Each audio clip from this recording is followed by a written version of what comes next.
Now, do you see the room around you? Another small room with a flickering light in it. But in the center of the room is a glass panel. And below that glass panel seems to be a pit of darkness, with no end to it. Just the type of eternal pit of misery and despair that one would want to dive into. Right? Well, I don't see you having much choice, considering that door won't be able to keep the monster out for long. Oh, you thought he was a one-time deal? I'm afraid not. There should be a gray sledgehammer in one of the corners of the room. There, the left corner behind you. Pick it up and smash the glass floor. I suggest you hurry. I'm sure that I'm not the only one who can hear those long talons scratching at the door. There. One last hit and then you plummet below. Ready? Now jump. Oh, what? You thought I would deprive you of your sense of touch for this whole time? No, I'm not that inhumane. Yes, I see you clutching your arm in pain, as the sensation of hot iron rods pierce your flesh. Still, there's no time to sit there and sob. Stand up and look around. Everything seems normal, right? You're now in a plain open field. Take in the smell of the dandelions at your feet. Listen as the birds chirp, and feel the wet grass underneath your toes. Now, look up at the sky. Enjoy the blue skies and fluffy clouds above you, because that paradise will be short-lived. Look again. No fields, no dandelions, no blue skies. Just you inside of a cold, damp stone room. Puddles of filthy mud and water randomly sprinkle about. And in the center of that room is a peculiar table with a plate on it. Approach it. Go on. The plate won't bite. No, you'll be doing all of the biting here. Look down at the plate. Look at all those slimy, wriggling worms. Look at the twitching moths and maggots, squirming around and writhing in a crazy fashion. Do you see them? They're in pain. They're dying a slow, painful death. I understand fully that these beings are considered below you, but you surely must have sympathy for these living, breathing creatures. Put them out of their misery. Go on. Kill them. No. Don't smash them. That would be a complete waste of the resource. Wouldn't it? No. You see, your energy drains quickly in this land. And here, you need all the energy you can get. Go on. Swallow them. Why are you so hesitant? It's not like you'll be able to taste them. Go ahead and consume. You know you want to. Don't you feel the empty pit in your stomach? How unsatisfied and unsaturated you feel. Go on. Chew. Do you feel those grimy, filthy creatures wiggling within your mouth? Their smooth skin rubbing against your gums? You can feel them struggling, but ultimately being broken to bits as they run down your throat and into your stomach. Yes, feel yourself being replenished. Oh, what's this? You still have half your plate full, but you won't continue? Fine, but you need your energy, you know. I can make the pain in your arm worse. I can burn you beyond belief and beyond repair should you make me. Now, I don't think you want that, do you? Go ahead, slide the rest into your mouth. Let them travel down your esophagus. There. Don't you feel better? Good. Now we can continue. Look to your right. Do you see the zipper in the floor? Go ahead and unzip it. Yes, unzip the floor. Now, climb into the hole that you just unzipped. Oh, you don't want to? Well, I'm sure your nasty little stalker friend who, may I add, is coming ever nearer to you as we speak, would be happy to help encourage you. Hey, you there. No, not the fellow performing the ritual. I mean you, the one who didn't follow through with the procedures. This person's doing pretty well, aren't they? Halfway there. And unlike you, they actually have a chance at living the rest of their life in peace. Now, of course, they can't hear me. They're stuck in the floor for the moment, right here where I left them. Anyway, I'm sure a million questions are racing through your head right now.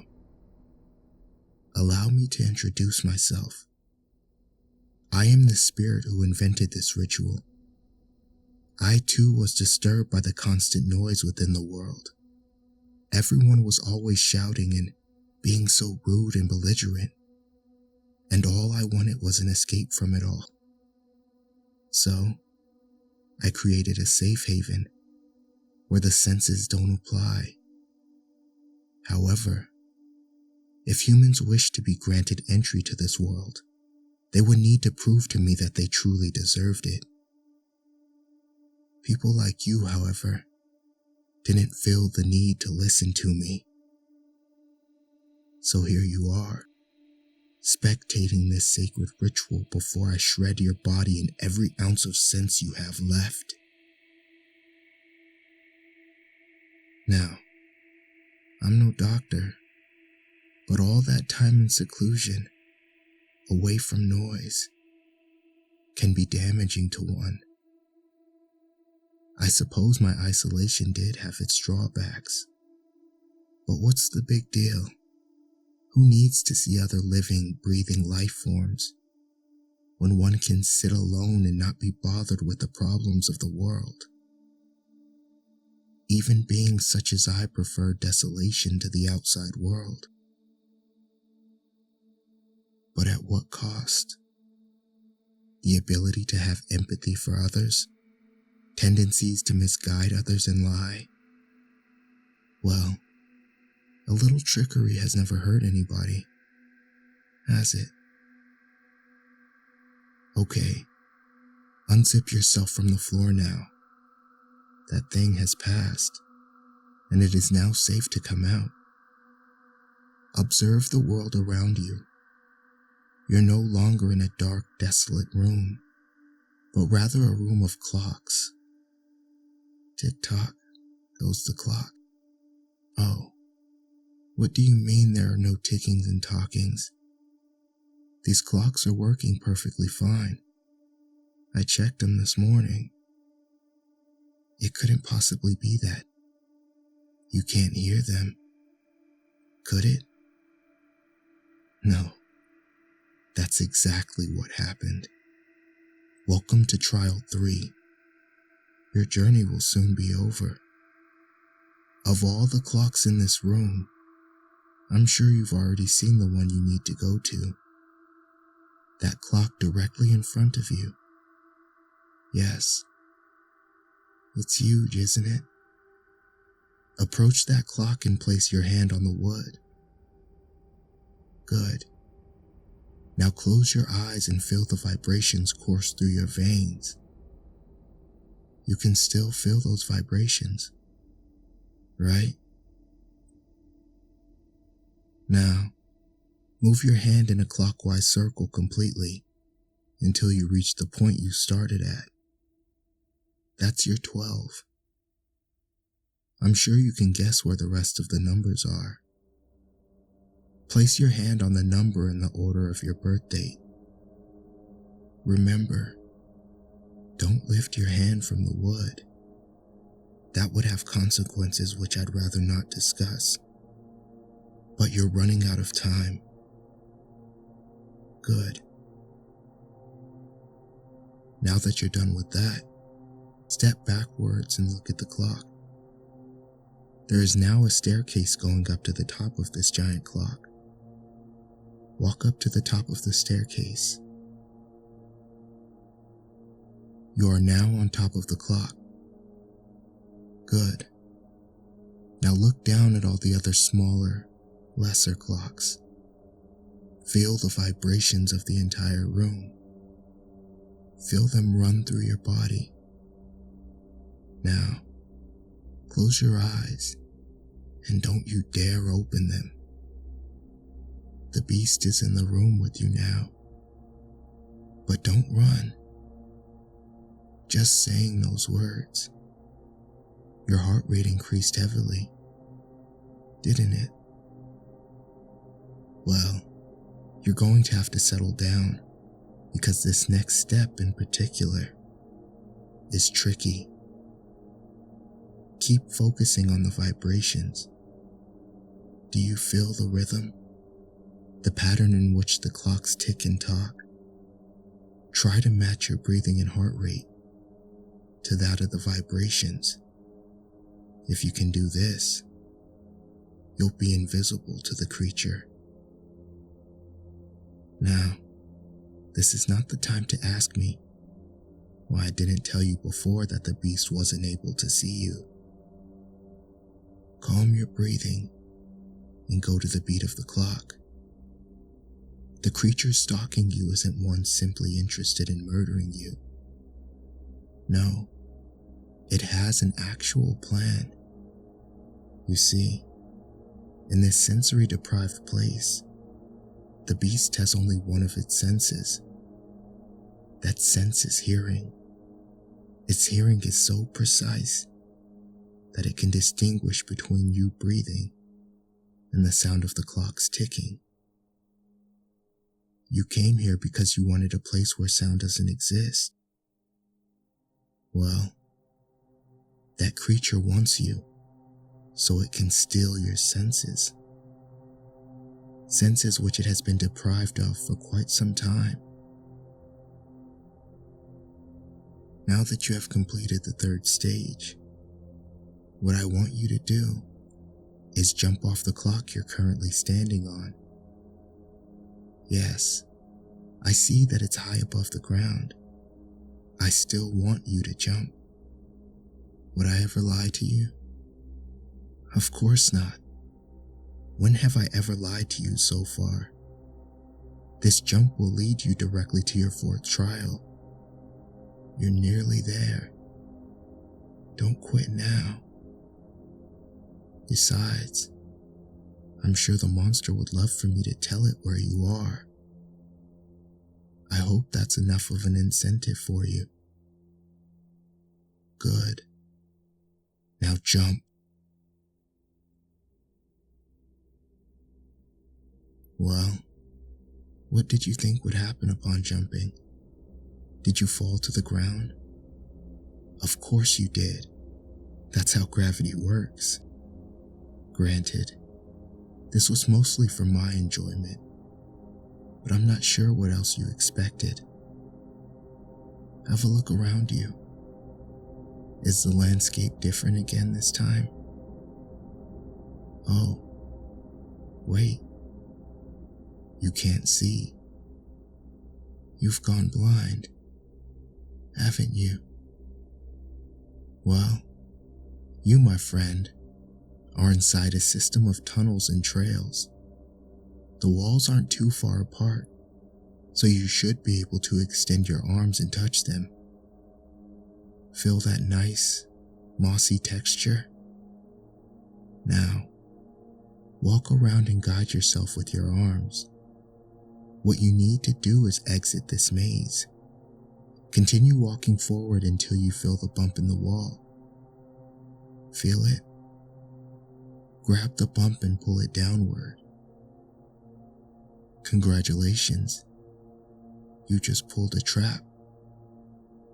Traps aren't good here, so I suggest you don't pull any more of them. Now, do you feel the sharp, searing pain digging into the meat of your leg? That's the trap at work. You wouldn't want to be caught in a trap, because as you can see, the blades are twisting and turning, pulping your skin and muscle tissue. Now, grab the walls and pull yourself out. Oh boy, it's a good thing you can't see your leg right now. Your skin is completely shredded below the thigh. I'm surprised you're angry with me. You should have expected to make sacrifices. I can't just give gifts away for free. Now can I? Now, keep walking before I activate a few more traps for you on my own accord.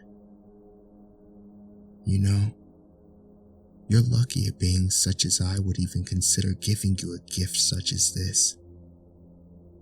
Now keep moving forward. You're almost done. Reach forward and grab the door handle. Pull it open and walk through. Your sight should be back by now, and you should be standing in a smaller room to the one you started in.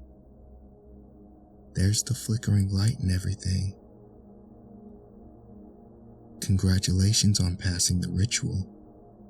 You have proven to me that you are truly deserving of your heaven without sound.